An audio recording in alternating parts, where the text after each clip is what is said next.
On vous souhaite la bienvenue à tout le monde à notre émission Questions d'argent au cours de la prochaine demi-heure avec Laure Waridel, fondatrice d'Équiterre. On parlera de l'opposition au projet de l'Oléoduc et de transport pétrolier Northern Gateway Danbridge. Vous savez, c'est donc un transport, un oléoduc qui va dans les deux sens, est-ouest au Canada. Mia Pascal Marchand, qui est directrice du programme Recycle Fluo, viendra nous parler également des éco-frais qui sont désormais inclus dans le prix de vente de chaque nouvelle lampe au mercure sur le territoire québécois, comme les produits électroniques d'ailleurs. Je ne sais pas si c'est aussi cher. Par contre, on va y aller tout de suite avec l'Institut du cancer de Montréal qui tient aujourd'hui un événement afin d'amasser des fonds pour la création d'une chaire en immunothérapie au sein de l'Institut. Le financement de la recherche pose d'importants défis. On en parle avec Maral Tersakian, qui est directrice générale de l'Institut du cancer de Montréal. Madame Tersakian, merci beaucoup de votre venue. Parlez-nous un peu de cet événement exactement. Donc, ce soir, nous tenons notre premier casino contre le cancer. C'est une activité qui vise les jeunes professionnels de 25 à 40 ans.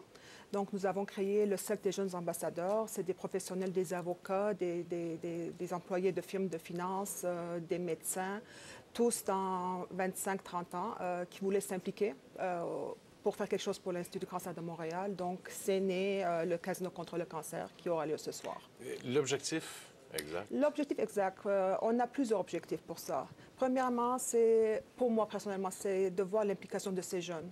C'est vraiment extraordinaire de voir des jeunes qui commencent leur vie professionnelle, qui commencent à s'établir dans la vie et tout de suite, ils commencent à penser comment ils peuvent faire une différence. C'est extraordinaire. C'est la première fois que je travaille avec un groupe de jeunes aussi allumés, aussi engagés, aussi dynamiques. Ils sont là, ils répondent à toutes nos demandes, à tous nos besoins. Donc ça, c'est une chose parce qu'on sent qu'avec ça, on va préparer une relève de gouvernance pour l'Institut du cancer de Montréal et pour d'autres institutions qui se dédient au bien-être de la société. Donc ça, c'est une des choses. Bon, ça, c'est vraiment c'est la cerise sur le sundae. Mais ce soir, ce qu'on fait, c'est ramasser des fonds, justement, pour essayer de mettre sur pied un fonds qui va devenir une chaire en immunothérapie. Bon, et là, vous parlez de permettre de rapatrier les chercheurs. Ça, c'est quelque chose que l'Institut a commencé il y a 5 ans, le programme rapatriement de cerveau. Donc, il y a 2007, l'Institut a eu 60 ans. Donc, à ce moment-là, on voulait faire quelque chose qui allait frapper, quelque chose qui allait faire une vraie différence dans la lutte contre le cancer.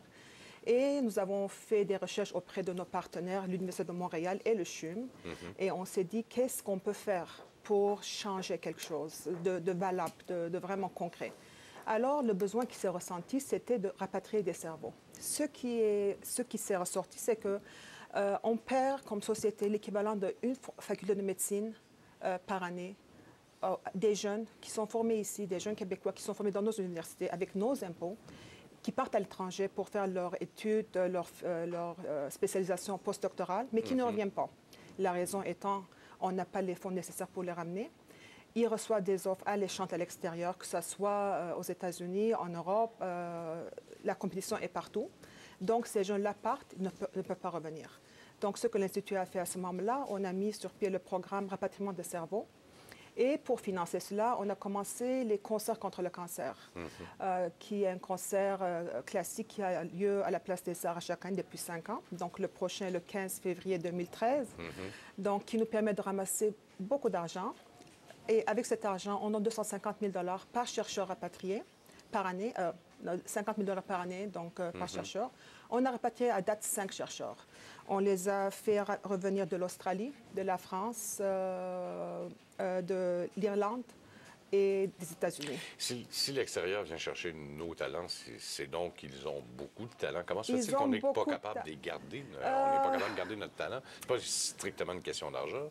C'est une question d'argent. On a une génie, on a une masse critique, mais c'est aussi l'argent. L'argent, c'est le nerf de la guerre. Qu'est-ce qui se passe? Ils partent à l'extérieur, ils voient tous les moyens qui sont mis à leur disposition, ils voient les équipements, puis ils voient aussi le salaire et puis les avantages qui sont offerts. Alors là, pour revenir, ça prend quelque chose d'équivalent. Bon, alors, parlons un peu, revenons sur le financement de la recherche. De qui ça doit dépendre exactement, le financement? La bonne question. Parce que là, on a l'impression que les donneurs sont sollicités de partout. Oui. Puis là, ça sent le magasinage plus que d'autres choses maintenant. Là. Oh non, ça Non? sent un partenariat. Ça OK. semble un partenariat. Je vais vous dire quelque chose. Ça fait un bout de temps que je fais ce travail. Bon, je vais répondre à votre question. Le financement de la recherche académique doit provenir des gouvernements, et ça l'est aussi. Mais après les gouvernements, il y a aussi tous les autres niveaux. Il y a les instituts de recherche qui sont créés. Il y a le Fonds de recherche du Québec qui fournit l'infrastructure. Mais il y a aussi tout ce qui est à côté qui n'est pas prévu dans ces budgets-là. Mettons les programmes de Startup Funds, d'argent de seed money, comme on dit, pour débuter des idées, des nouveaux projets. Ça, l'Institut le fournit. Parce qu'on croit qu'il faut aller chercher à l'extérieur des terrains battus pour trouver des remèdes ou des nouvelles approches d'attaquer le cancer. Donc, ça, c'est quelque chose qu'on fait, par exemple, que les organismes subventionnés ne le font pas parce que pour eux, l'argent est quand même assez limité. Ils doivent investir là où on est sûr d'avoir des preuves, on est sûr d'avoir des résultats probants. Tandis que nous, on croit que tant qu'on n'a pas essayé, si l'hypothèse est assez valable, assez intelligente, il faut l'essayer. Donc, nous, on donne de l'argent pour ça, par exemple. Donc, cette partie-là provient des fondations privées qui vont chercher de l'argent auprès du public. Et le public a beaucoup changé, les donateurs ont changé. Avant, le donateur faisait son chèque, il était sollicité de partout, ou beaucoup moins que maintenant. Il faisait son chèque, il allait se coucher tranquille, la conscience tranquille, pour se dire « j'ai fait ma part, j'ai donné de l'argent ». Maintenant, de plus en plus, et c'est vraiment quelque chose qui se concrétise vraiment, le e-magazine, le donateur veut être investisseur, il veut investir dans la recherche. Ils comprennent la valeur de leur argent, ils comprennent la valeur de leur investissement, de leur implication.